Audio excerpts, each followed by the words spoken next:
Coming up on the Angus Report, China signals plans to open its doors to U.S. beef. The American Angus Association announces strategic planning to grow the breed's leadership position. The debate over GIPSA renews. Genetics experts discuss advanced methods for the Angus genetic evaluation, and a story of a steak debuts for its 4th season, and we begin in Lincoln, Nebraska. This is the Angus Report. Hello and welcome to the Angus Report. I'm Bob Cervera. And I'm Jenna McCrell, in this week for Crystal Albers. Our top news this week. The power of the Angus brand is seen every day in beef cattle markets, and now the American Angus Association has set course to ensure that leadership position and quality incentives continue. The board of directors recently established a long-range strategic plan for the world's largest beef breed organization, and CEO Alan Mitchell-Gimba shares what's in store. The last plan was done in 2011. It was a 5-year plan, so obviously it was time to update it. But long-range strategic plans are really critical for any organization, that you need a roadmap to know where you're going. It's critical for membership to make sure the association remains as relevant as it is today, and also for staff to be able to know what to work on and what are the priorities. We really vetted the marketplace and where the industry's going, where this association is today relative to where it needs to go. We interviewed key stakeholders from all various segments of the industry. We also did a lot of marketplace research.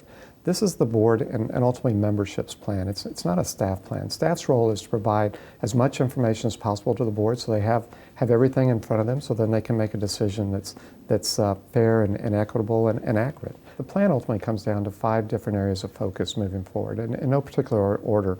1 would be genetics, 2 would be commercial programs, 3 would be leadership, 4th would be research, and then 5th would be product or certified Angus beef. So over the next 3 years, we'll be implementing these various strategies and executing upon them, and ultimately helping the association grow in relevance and market share. More about the association's long-range strategic plan will be discussed during the organization's Angus Convention, November 5th through the 7th in Indianapolis, Indiana. The United States is one step closer to reopening lucrative beef markets with China. The country recently announced plans to lift its BSE-related ban on imports of U.S. beef, which has been in place for more than a decade. According to the U.S. Meat Export Federation, meeting China's requirements for resuming beef exports has been and will continue to be a lengthy process. However, the entire beef industry and U.S. government are committed to regaining access to the Chinese market and its growing population. What was announced by the Chinese Ministry of Agriculture and the quarantine service there is that that ban that went into effect in December 2003 has now been conditionally lifted. Before we can ship to China, the first step is lifting the ban. The second step is negotiating the import conditions. China has taken that first step. So if we're understanding this correctly, that's obviously an important step in the direction of restarting exports to China, but we still have a long way to go. Lively also notes that one of the major hurdles will be meeting China's requirements for traceability standards. Collaboration within the beef industry is ongoing to find solutions. Visit usmef.org to learn more. Congress has sent a bill to the President's desk that aims to modernize and clarify the Packers and Stockyards Act of 1921. The bill passed through the House and Senate in late September and contains provisions for online and video auctions.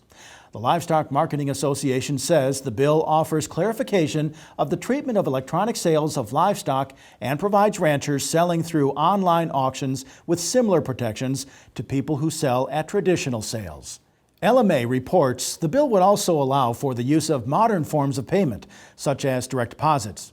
Meanwhile, a 6-year controversy stirs regarding the efforts of the Grain Inspection, Packers and Stockyards Administration, or GIPSA, to propose changes to the act. Producer groups like the National Cattlemen's Beef Association and Pork Producers Council have asked Agriculture Secretary Tom Vilsack to reopen the comment period for GIPSA proposals. GIPSA first proposed rules in 2010 that ignited debate amongst producer groups and eventual congressional action. However, Secretary Vilsack signaled in March that the agency would again move forward with certain elements of the original proposed rule. The group cite undue hardships for producers with the rules and have asked that USDA reopen the comment period given industry changes since the time the original proposed rules were developed. As many ranchers begin to look ahead to the winter months, how replacement heifers are managed can have a large effect on their overall conception rates. John Hall is a beef extension specialist at the University of Idaho and says there are several aspects of production cattlemen must consider prior to turning out bulls. Some of the things that they need to take into account when developing replacement heifers is kind of what the goal for the operation is, what the environment that heifer is going to be working in as a cow, and adjust their development appropriately. And then I think they want to look at what's the proper target weight for them and decide whether they want to go to a 65 or 55% target weight. If we have heifers developed to 65%, then we've pretty much assured that nutrition won't be limiting in those heifers attaining puberty and being ready for the start of the breeding season. On the other hand, the 55% camp has really been looked at in terms of, can we develop heifers to a lower percent mature weight in order to decrease developmental costs, but also put some pressures on those heifers to perform fertility-wise, especially as they move into cows, maybe on range or lower quality forages. And for more information on replacement heifer nutrition, visit angus.org or contact your Angus regional manager. American Angus Association members rounded out the year on a promising note for future demand for registered Angus genetics.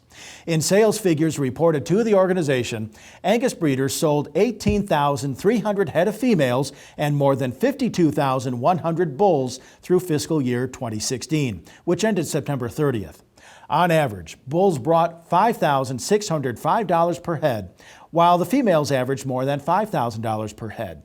Fall production sales are ongoing throughout Angus country, and you can stay up to date on what's happening in your region by referencing the sale calendar at angus.org. You can also browse digital sale books for upcoming Angus offerings and see how sale averages take shape this fall. When we return, an advanced approach to the Angus genetic evaluation through a method known as single step.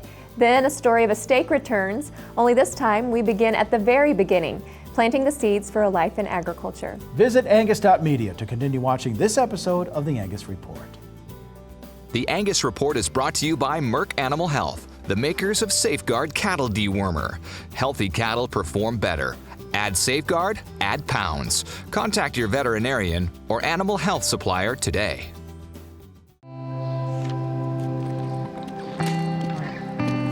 This isn't a 9-to-5 job. So when you check the pants one last time, put away the tools, and make sure everything's ready to hand off to the night crew. It's not the clock that tells you the day is over. It's the confidence of knowing you got it right. It's having one less thing to worry about when the sun goes down. So when you see the signs of BRD, choose confidence. Choose Zuprevo from Merck Animal Health. Talk to your veterinarian about Zuprevo for BRD treatment.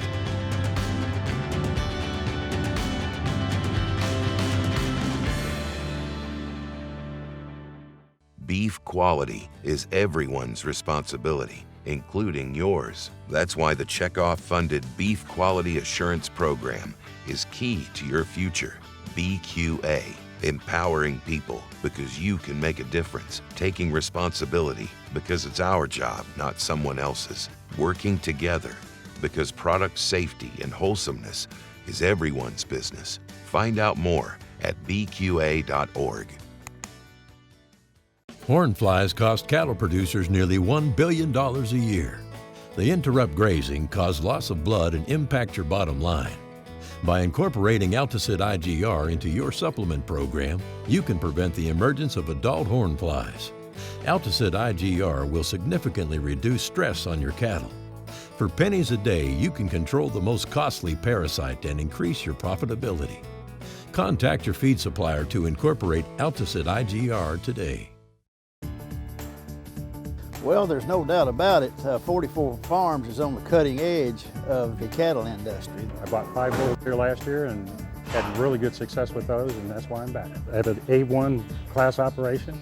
Bottom line is, when you go to sell that calf is worth a lot more. 44 Farms invites you to the fall sale October 22nd in Cameron, Texas, selling 35 elite females and 500 Angus bulls, or find the sale on Superior and Live Auctions.